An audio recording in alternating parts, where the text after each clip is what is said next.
Hi there. Welcome to The Preventable, the podcast giving you a seat at the table with conversations about the intersection of alcohol, drugs, and mental health in everyday lives. Take a seat and join us. Welcome to The Preventable.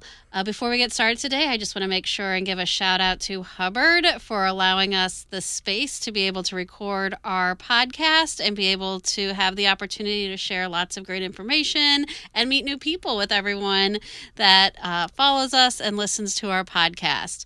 Today, I'm very excited for our guest. It's a person that I've had the opportunity to work many years with and has a lot of great perspective about things here in Missouri and substance use. So welcome, Susan Bradford, to The Preventable. Thanks, Jenny, for having me. Awesome. So, Susan, I was just thinking, I know that I have been part of the substance use prevention community in Missouri and working with Prevent+Ed for over 17 years now. How long have you been doing this work? I started as a baby evaluator for the Strategic Prevention Framework State Incentive Grants way back in 2006. Okay, so you probably were just about 18 years ago, right? Yeah. I know I started in 2007. So. I was just starting to move up when you came on board. Okay, so the whole time. So we have grown up together in prevention. Yes. We We knew Jenny was going to be a rising superstar. Oh, I couldn't have done it without your support too. But well, great. That's awesome. So I knew it had been quite a while, but I didn't know the exact timeline. And you are able to do this work through the Missouri Institute of Mental Health at UMSL? Is that kind of where you started, or has that evolved over time too? So it's been one job with various promotions along the way. But yes, I work with the Missouri Institute of Mental Health, which was actually part of MU in Columbia when I came on board. But with state money shifting around, we moved to UMSL at some point. Now MIMH is part of UMSL. And then, of course, all of my funding comes through the Department of Mental Health here in Missouri, who tends to get their funding from the federal government. So it's just a nice long stream of funding. A nice long stream of funding. But we're so thankful that this funding exists. I know many of our guests on The Preventable, and many of the times that we talk with community partners, we're talking a lot about different services in the community and different, behavioral health opportunities for people to connect. And we sometimes, as practitioners, we know that we have to have the data to support what we're doing. And we have to have the proof in the pudding, right? That what we're doing is working. It's important not only for the people that we're serving, but also for those long funding streams to be able to show that dollars are being invested wisely. Sure. And as taxpayers, we want our money to be spent wisely. So it's not a matter of just arbitrary things. It is, like you said, the data shows us what works. And we want to be investing our funding in what works. Absolutely. And sometimes that's hard in prevention. Oh, yeah. Because, a common saying that I've heard for many, many years is sometimes in prevention, the data and what we're measuring are things that never happen. Yes. If prevention works, this is sort of my soapbox as well. If prevention works as it should, absolutely nothing happens. Yeah.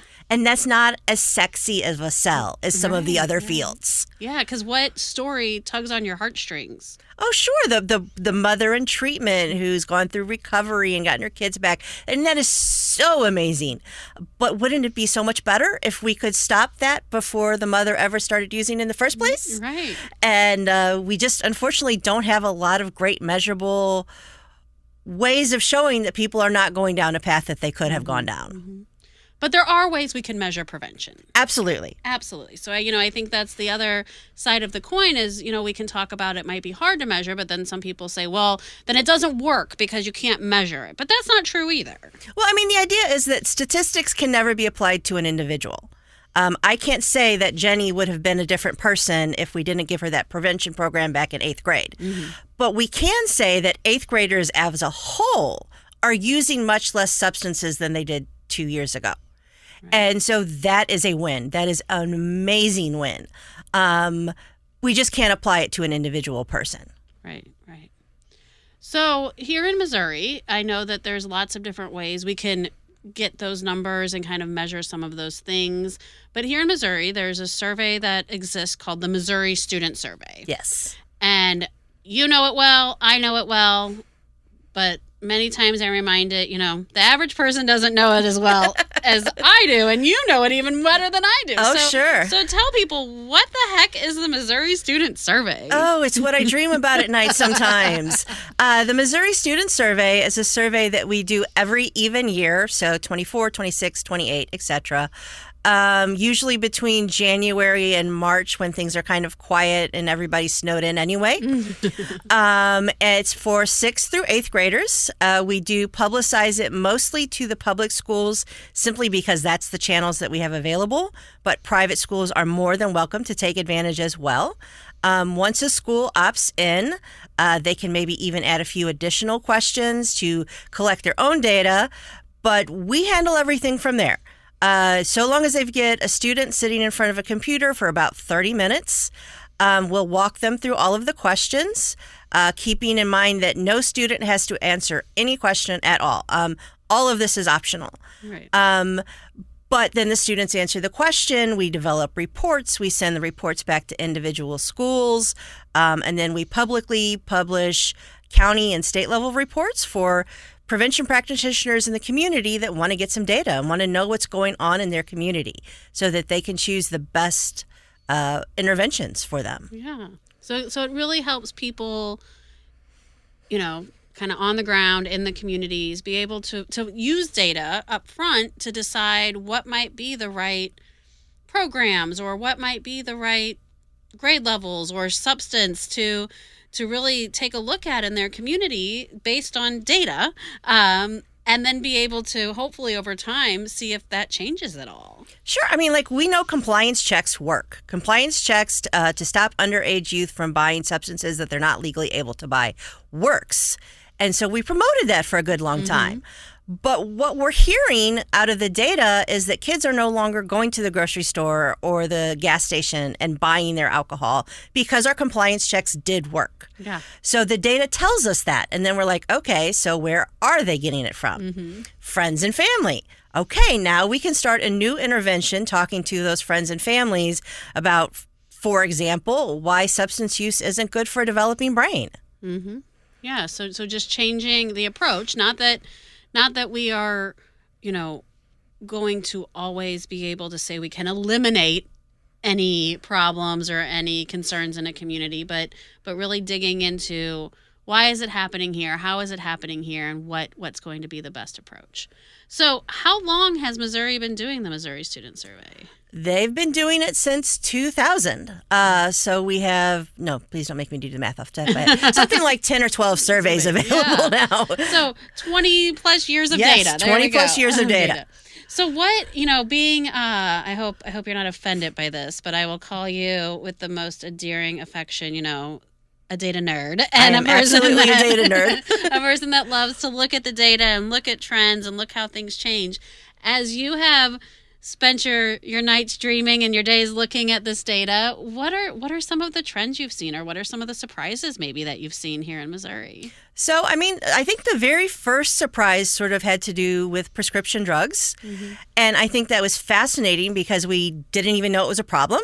So we started measuring it as we were hearing stories about, this is starting to become a problem, guys. Right. And then we had our interventions, and it's plummeted. Excellent. I mean, we've gone from, again, please don't quote me on actual numbers, but something like 15% reporting less 30-day use of misuse of prescription drugs to like 2% at this point. So that was a case where I watched the data from start to end, and it worked beautifully. Something I'll admit, I was in the other room cheating, doing my little cheat sheet right before I walked in here. And what blows me away is if you look at alcohol, or if you look at, lifetime use patterns, they're about what we would expect. But looking at 2024 data for 30-day use, which is much more able to pick up on quick changes, immediate changes, alcohol use isn't even the highest substance anymore that we have to worry about. It's vapes. Followed pretty closely by marijuana. Yeah. So, that's something that we're seeing in the data. I know that this may surprise some people, but just the fact that our marijuana use isn't going up significantly after the legalization is a very positive thing. That's the sign that people out in the community are doing really good work, because the availability has suddenly gone way up, but our use hasn't gone up. So let's unpack that a little bit. So you're saying, so in Missouri in 2024. Well, but when laws changed around marijuana in Missouri. So that was 2022. So, looking at surveys before that time, looking at surveys now, looking at 2024 data, we're seeing fairly consistent rates. Yes, fairly consistent rates. And that's something that data nerds, people that are not data nerds, may not know. But every year we're going to get a little bit of variability in the number. We're talking to different kids, blah, blah, blah. So small changes don't matter. We have ways to testing them statistically to see if they do. Mm-hmm. And marijuana is relatively stable. All of the risk and protective factors around marijuana are relatively stable. So we're doing okay there. We could obviously... We don't want to see any marijuana use at all, but we're doing okay there. Yeah. And our community should give themselves a pat on the back for that. Absolutely. So, and that means that strategies around prevention are working. Yes, that they even are. When we have other factors in a community, like a policy change where now we have dispensaries and access to cannabis for adults in places, you can't drive most places and not see somewhere or see a billboard. Right. And prevention. So educating the community, enforcing those laws that it's not legal for those under 21, putting other factors into place of, not just educating adults, but educating the young people. All of those things are working. They are working. It just goes back to, remember way back when everybody had a beer fridge in the garage, and so kids were just going out there and grabbing a beer out of their mom's beer fridge. Mm-hmm. There would be the possibility of them doing the same thing with marijuana. But we've learned our lessons, and we know how to talk to people so that it's not as available to kids. So they're not using, and that is amazing. And it is, again, kind of being realistic about it, knowing that we might not hit a point that it's going to be zero use. Right. Just because of human beings and the world we live in and the nature of substances in general. But that is part of prevention, is that we're planting these seeds, we're educating people, we're providing supports, and then over time we'll continue to see those changes. Yes, that's the idea. There's always that next generation coming up, so we can't just quit. But prevention works, and we've got data to show that. So curious, and I don't know that you've looked at this, and if you haven't, that's okay too. Has this been a similar experience in other states where legalization status has changed around marijuana? Yeah, I can't speak to that as well. Mm-hmm. I know some of the original states, I think Colorado was one of the first to legalize, did show an uptick for a while, but I have not looked at recent data. Yeah, and again, this is not a political podcast, and we're not going to make it one, but in the conversations around even the legalization of marijuana passing here in Missouri and cannabis laws here in Missouri, there was a lot of back and forth around.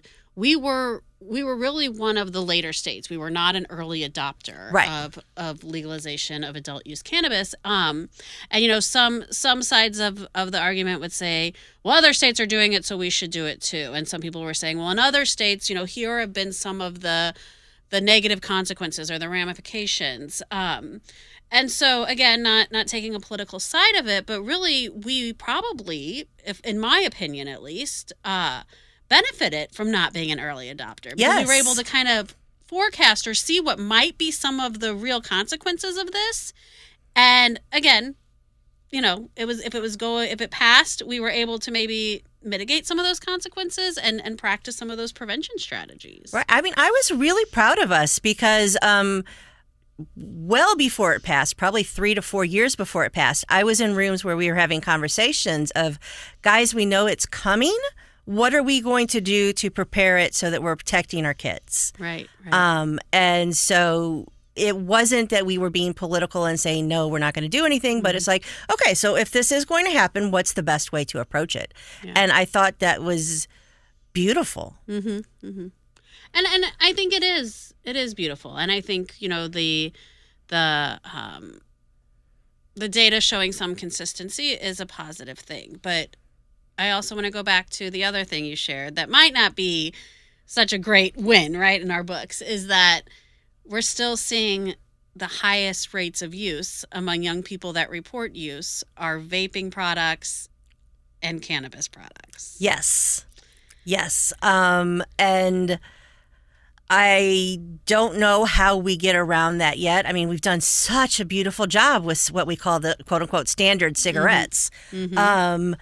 And yet that doesn't seem to be translating as well to the vapes. So we have to have entirely new conversations about, I mean, I'm a gadget girl. I love gadgets. And those vapes are kind of cool, right? Yeah. And they make them all different styles. You can get it personalized. Yes. And you get fun flavors. Yeah. But come on, kids. This is still not good for you. Yeah. Well, and, again, thinking about how we gather that data, even the way vapes are used. So, vapes we think about as a lot of times as nicotine products, but it's not just nicotine that's being used in the vape. It can also be cannabis products. So, there's a lot of crossover in kind of the idea of what's in a vape and what substance is even being used. And that education is important too. Well, and to go back to that, I think one of the first times that we asked it, a very significant chunk said they were not vaping anything at all. It was just flavor only. There was no nicotine. There was no marijuana. It was just flavor only.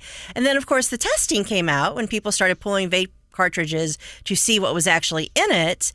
And we realized that there was nicotine in there, even when it was being sold as just flavor only. So that's sort of the concern around any of the vape products is what's the quality of what you're using? Right. And that can even be said for cannabis products that are being purchased in dispensaries. Of course. I mean, there's regulations, but again, kind of being a new system, a new field, we know that there's still a lot of work to be done around kind of understanding what really is this product. And then all of the variants that are not considered to be what's sold in dispensaries. What's in that? Yes. And I think that we'll see some continued changes around laws and, new products. But I think that goes back to really kind of coming full circle here a little bit of appreciating looking at data over 20 years. Yes. And, whether it is prescription drugs or prescription medications, or we're looking at things like vaping products or cannabis or whatever the substance might be, there will be different trends over time. Yes. And it's also reassuring to have someone like you as part of our statewide prevention team and really supporting the people that are doing prevention work across Missouri, but, really everywhere, to be able to help us kind of stay the course, right? Right. Because we can't constantly, just jump to what the next thing might be because there will always be a next thing. Yes. I call that playing whack-a-mole with the drugs. Whack-a-mole, look, great you analogy. knock one down and the next one pops right back up, which is why I think that we also have started measuring things like protective factors. We've always done risk factors, but that's good. We need to know risk factors, but we also don't want to approach our kids as, here's everything you're doing wrong. So starting including the protective factors of what's going well and how can we enhance that. I love it. Yes. Do kids feel like they have a person they can talk to if they need to?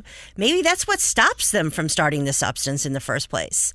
And that's, if we ever do get to that zero or close to zero, I think that's what's going to do it for us, is teaching kids how to cope in an increasingly stressful world without turning to substances. Absolutely. And I think we've had on the Preventable guests who work with local community coalitions or other agencies that are also working in this prevention space. And I think that's another big piece of it is those protective factors and things that we don't always necessarily immediately think about it as prevention work, but it absolutely is. So Right. it is those other opportunities for young people, that other support for young people, and also something that we measure or try to measure, right? Absolutely. And that might look a little different than a student taking a survey and reporting use, but it is captured as part of that as well. It is. We absolutely ask, things like, do you feel school teaches everyone? I'm sorry. Do you feel like school treats all students equally and fairly? Do you have that person to talk to you? Does your neighborhood feel safe?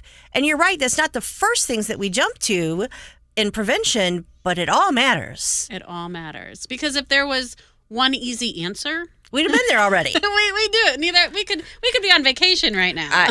A nice beach and an island somewhere, yes. Absolutely.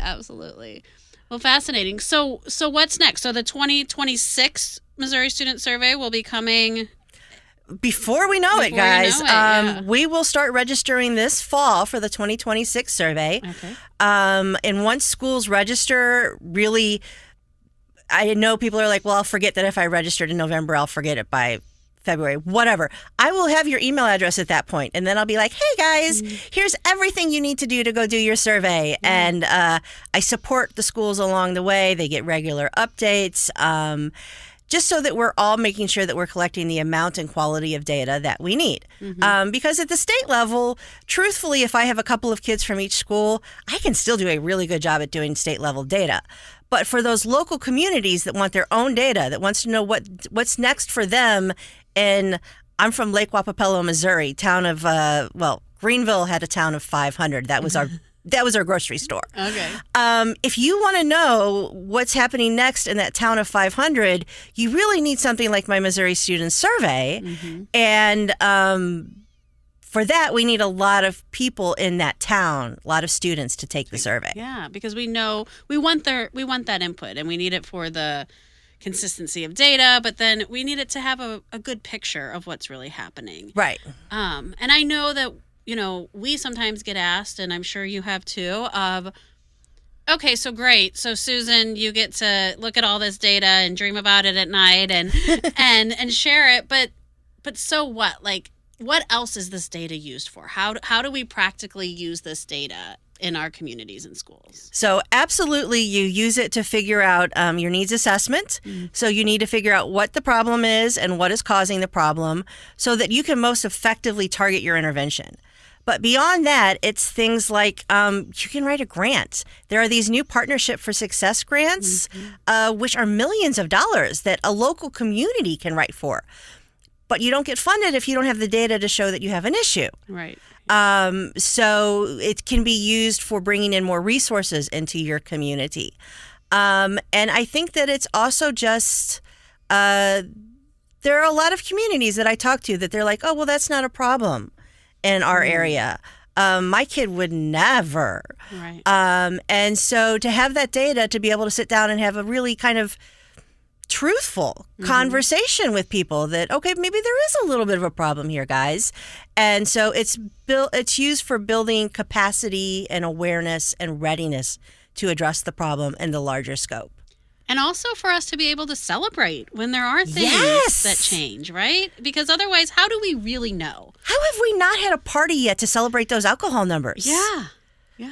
I agree. Like, we should be sharing this and celebrating it, because a lot of times it's changing what people might think they know of everyone's using or no one's using, and then showing the data and saying, well, some people are using, but it's changed and we have more areas of concern here, or we've done a really good job of working to address things here. And that's really important, especially when we're talking about attracting more people to volunteer and get involved and help with all of our prevention efforts. It shows that what we do works. And nobody wants to volunteer on something if they feel like it's a futile effort. Exactly. So if people listening or other people want to maybe know more or look at their county report around the Missouri Student Survey or other data here in Missouri, what's the best place for them to go? So we have a relatively long website address that I'm not even going to attempt. But if you will Google DMH, Missouri Student Survey, it is the first thing that pops up. You will have a large state level report. You have individual county level reports. And then we also have some briefs that just talk about general topics around it. What are the trends? What are the measurements? Excellent. And I will say congratulations, because those briefs and the reports are all easy to read, have the clear data, and give a great snapshot. So I know, as somebody who is leading and doing prevention work in our local community, when we need quick data, they are easy to access. When we're doing grants or other reports, we have that information at our fingertips, and it has definitely been such an asset for us. Otherwise, we'd be trying to put it together ourselves or crunching numbers ourselves, and not all of us have that skill set, Susan. Not all of us do, for sure. Well, let me take that opportunity to shout out Ruth Peabody right there. Excellent. She is my epidemiologist, and she does amazing work for us. There are times when I'm in over my head, and I'm like, please just do this, and she can handle it beautifully. So, Ruth does an amazing job in our office. Well, thank you, Ruth. And thank you, Susan. Thanks for joining us here on The Preventable. Thank you for your dedication to prevention in Missouri, and continuing to look at data for us and do that work behind the scenes, because it's needed now more than ever, and we continue to want to see these positive trends across the state. Absolutely. And thank you to you and everybody out there that are actually doing the on-the-ground work. My data would do nothing without you all. Oh, we appreciate that too. If you've liked what you heard and you want to hear more, please subscribe anywhere that you access your podcast to The Preventable. We'll see you next time. Thank you. Thanks for joining us at The Preventable, brought to you ad-free by Prevent+Ed. Prevent+Ed works to reduce or prevent the harms of alcohol and other drug use through education, intervention, and advocacy. Please visit their website at prevented.org. Like what you heard? Rate, review, and subscribe to stay up to date with what we are serving on The Preventable.